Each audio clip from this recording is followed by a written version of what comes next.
হ্যাঁ না, আমি বুঝাইছি, আমি এইটা বুঝাইছি, আমি উল্টা পাল্টা বুঝাচ্ছি।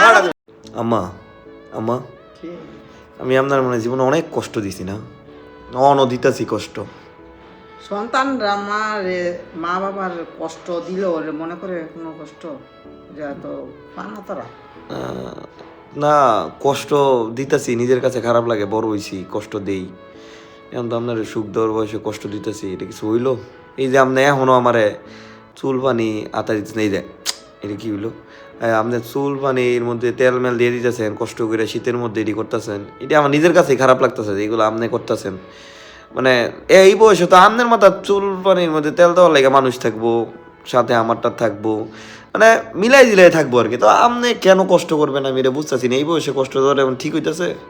ভাবতেছি আপনি চাইলেই কিন্তু পারেন মা, বুঝছেন না, মানে একটা কষ্টটা দূর করতেন। ইজার তুই কি বুঝাইতে চাইতেছস আমারে? হ্যাঁ বালার মধ্যে তুই কি বুঝাস আমারে? বুঝাইতেছি যে কষ্ট তো আপনি এখন এই বয়সে কেন কষ্ট করবেন? আমি কইছি আমার কষ্ট হয়, তো তুই আমারে কি বুঝাস? হ্যাঁ না মা, কি বুঝাইতেছস তুই? না আমি তো বুঝাইছি যে কষ্ট কি দরকার আছে আমার। মার খেতি হ্যাঁ মার আমি চাই তোর প্রচুর। হ্যাঁ আমি বুঝাইছি, আমি এইটা বুঝাইছি, আপনি উল্টা পাল্টা বুঝাচ্ছেন। সবাই মিলে খেলে আমার উল্টা বুঝে, আমি আপনার কষ্ট দিতাম চাই, আমি বুঝাইতাছি কিছু টাকা পয়সা দিলে আমি বাইরে সেলুন এটা তো প্রথম কইতি খাতি যেগুলা টাকা পয়সা তুই অন্যভাবে কি বুঝাস আমার? আল্লাহ রে।